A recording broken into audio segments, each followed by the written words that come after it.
ठीक है, वापस आते हैं nth रूट्स ऑफ यूनिटी पे वापस आते हैं। बोलो क्यूब रूट्स ऑफ यूनिटी पे किसी को डाउट नहीं है? पक्का किसी को डाउट नहीं है ना? क्लियर है ना? ठीक है ना? वही ओमेगा से ही, ओमेगा का पावर से ही आपको डील करना है, और कभी कभी ओमेगा को ट्विस्ट करके दे दे तो आप माइनस आयोटा ओमेगा में कन्वर्ट कर सकते हो।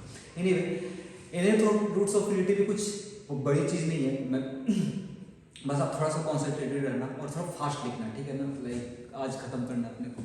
तो देखो z raise to n minus one, z raise to n minus one equal to 0 के n रूट्स होंगे, आपको पता चल गया। और ये भी पता चल गया कि आप लोकेट कर सकते हो उसको आर्बिट्रेरी पे। उसको लोकेट करने के लिए आपको क्या करना पड़ेगा? उसको लोकेट करने के लिए आपको एक तो पता है, आपको ये पता है कि ठीक है इसका एक रूट तो 1 है ही। अब इसका एक रूट अगर 1 है और इसको लोकेट करना है, इसके टोटल n रूट्स हैं। n रूट्स को मैं मान लेता हूं कि देखो भाई इसको, इसके रूट्स हैं जो कि है 1 है, फिर इसका 1 है तो इसको मैं मान लेता हूं अल्फा 1, अल्फा 2, अल्फा 3। एक रूट 1 क्यों माना मैंने? एक रूट 1 माना क्योंकि ऑब्वियस है। तो बताओ कितने रूट्स हैं? n रूट्स हैं। n रूट से कहां तक जाएगा? n लिखना है, 1 किया, फिर मैंने अल्फा 1 किया, अल्फा 2 किया, अल्फा 3 किया, लास्ट रूट क्या आएगा? टोटल n रूट्स लिखने अपने को, n रूट्स लिखने alpha n, alpha n minus 1, alpha n minus 1, alpha n minus 1। ठीक है ना? मैंने बस क्या किया, रूट्स को नाम दे दिया है। ठीक है ना? अगर n की वैल्यू 3 रख दोगे तो रूट्स के नाम क्या हो जाएंगे? 1 ओमेगा ओमेगा स्क्वायर, ये बस नाम दिया हुआ है। एनीवे इसको लोकेट करना, चलो एक रूट तो 1 तो लोकेट हो गया, अल्फा 1 को लोकेट करना है। अल्फा 1 को लोकेट करना आपको पता है कि 360 डिग्री, 360 डिग्री को कितने पार्ट में डिवाइड करना है?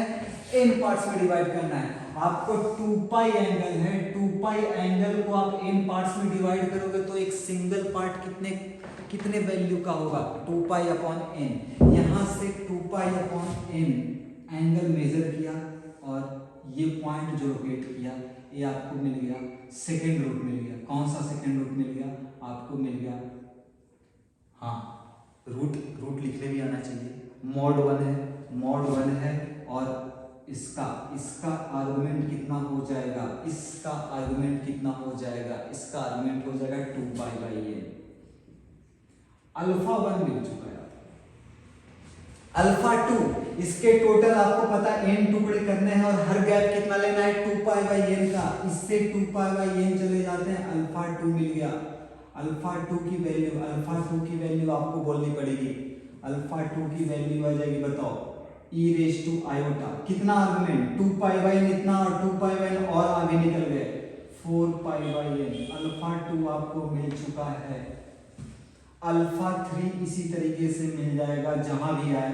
अल्फा 4 मान लो यहाँ आ जाता है, जरूरी नहीं कि वो y एक्सिस पे जाए, हो सकता है y एक्सिस पे आ जाए, यू नेवर नो, बट हो सकता अल्फा 3 यहाँ आया, अल्फा 4 यहाँ आया, ऐसे करते जाओगे आप। इक्वल पार्ट में डिवाइड करना और लास्ट पार्ट देखो, इक्वल पार्ट में डिवाइड किया तो ये वाला पार्ट में कितना हो गया? 2 पाई बाई n। तो 2 पाई बाई n होगा तो इसका आर्गुमेंट तो उल्टा लिखोगे। तो लास्ट वाला जो alpha n minus 1 last root था आपका, क्या हो जाएगा? e रेज टू क्या लिख सकते हो? e raise to. अगर सीधे डायरेक्शन में जाओगे तो कितना आएगा? कितना पाई बाई n? अगर एंटी क्लॉकवाइज जाओगे यहां से यहां तो ये कितना आएगा? 2 पाई में से कितना सब्ट्रैक्ट करना है? 2 पाई बाई n सब्ट्रैक्ट कर देंगे। Very good. तो 2 पाई n में से 2 पाई n सब्ट्रैक्ट कर देंगे तो कितना आ जाएगा? 2 पाई आएगा, 2 पाई मल्टीप्लाई होगा n माइनस 1। देखो सही लिखा है, गलत लिखा हुआ है? सही लिखा। और आप चेक भी कर सकते हैं कि n माइनस 1 आपको देखो, आपको अल्फा 1 में 2 into 1 आया, अल्फा 2 में आया 2 into 2, अल्फा 4 में पक्का क्या आता? e raise to iota 8 pi by n आता। क्यों? ऐसा ही चल रहा है। अल्फा 1 में 2 है, अल्फा 2 में 4 है, अल्फा 4 में क्या हो जाएगा? अल्फा 4 में 8 पाई बाई n, यहाँ 2। तो आप सिंपली आप ऐसा देख सकते हो। लोकेट करने आ गया रूट, कहां पे लोकेट होगा? मान लो उन्होंने दिया, मान लो उन्होंने ऐसा दे दिया, मान लो उन्होंने दे कि चलो भाई एक काम करो, तुम z रेज टू 4 माइनस 1 के रूट्स निकालो। आपको इसका फैक्टराइज करना ऑलरेडी आता है, फैक्टराइज करने।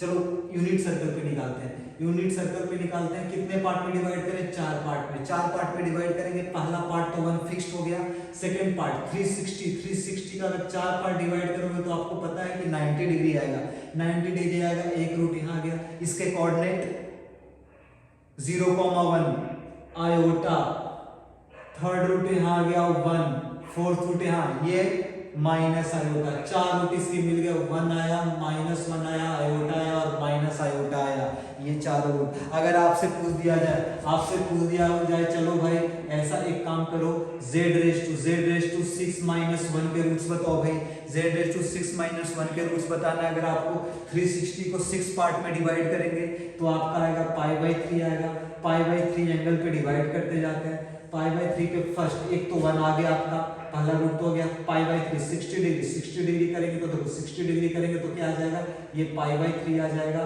क्या लिख दोगे, e रेज टू क्या लिख दोगे, आयोटा π/3। आप बोलोगे सर ये रूट है इसका क्या, आप इसको सिंपल वे में भी देख सकते हो। कैसे सिंपल वे में देख सकते हो, ये है cos π/3 प्लस आयोटा sin π/3। इसका अगला रूट लिखना है, 60 डिग्री बढ़ गए, 60 से और 60 बढ़ना है, 60 से और 60 बढ़ना, 120 पे आएगा, 120 पे आएगा तो ये कितना हो जाएगा, ये हो जाएगा 2π/3, 2π/3 हो जाएगा तो e रेज टू आयोटा 2π/3। तो क्या लिख लेंगे इसको लिख लेंगे cos 2π/3 प्लस क्या लिख लेंगे, आयोटा sin 2π/3 लिख लेंगे।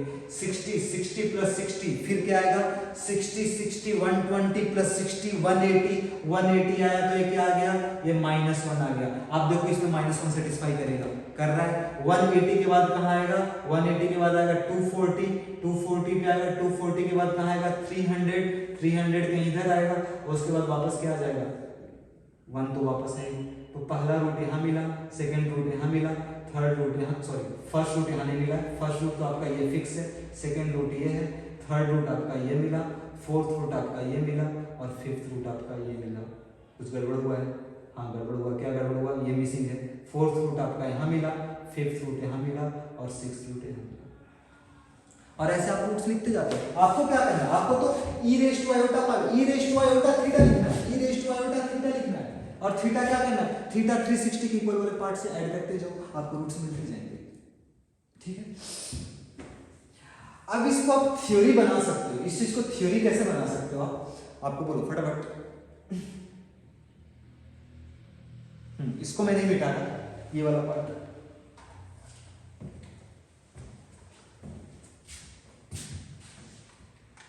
अब इसको आप थ्योरी कैसे बनाओगे,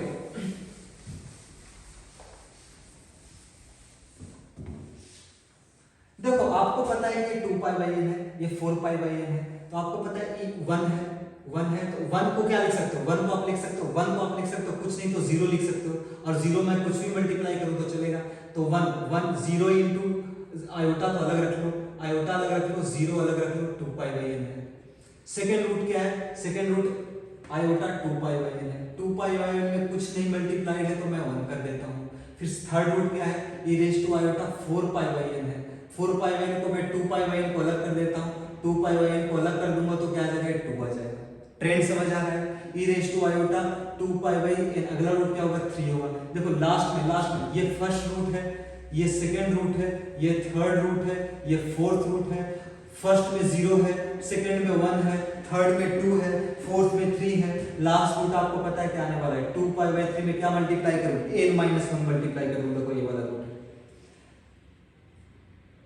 2π/n में, ये रूट है। ठीक है, अब इसका ट्रेंड आप देखोगे तो क्या पता चला, इसका ट्रेंड ये पता चला कि देखो z raise to n - 1 equal to 0 का अगर रूट्स लिखने हैं तो इसका रूट्स आप कैसे लिख सकते हो, इसका रूट लिख सकते हो e raise to iota 2π/n, यहाँ पे क्या है 0 1 2 3 4 से लेके n - 1 तक, तो मैं यहाँ k कर देता हूँ और k की वैल्यू कहाँ से कहाँ पुट करनी है, 0 1 2 3 से लेके कहाँ तक,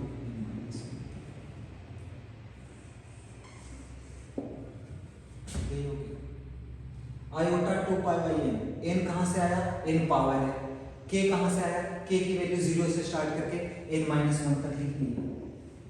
जैसे अगर आपसे पूछ दिया जाए z raise to 12 - 1 equal to 0, इसके रूट्स लिखो, तो इसके रूट्स कैसे लिखेंगे, e raise to iota 2π upon n क्या है, n तो 12 दे दिया 12 और k की वैल्यू लिख दिया, k की वैल्यू कहां से कहां पुट कर देंगे, 0 1 2 3, 0 से स्टार्ट किया, जितना आपका पावर होता है उससे एक कम पे रुक जाओ, कहां पे जाके रुक जाएंगे, 11 पे रुक जाओ।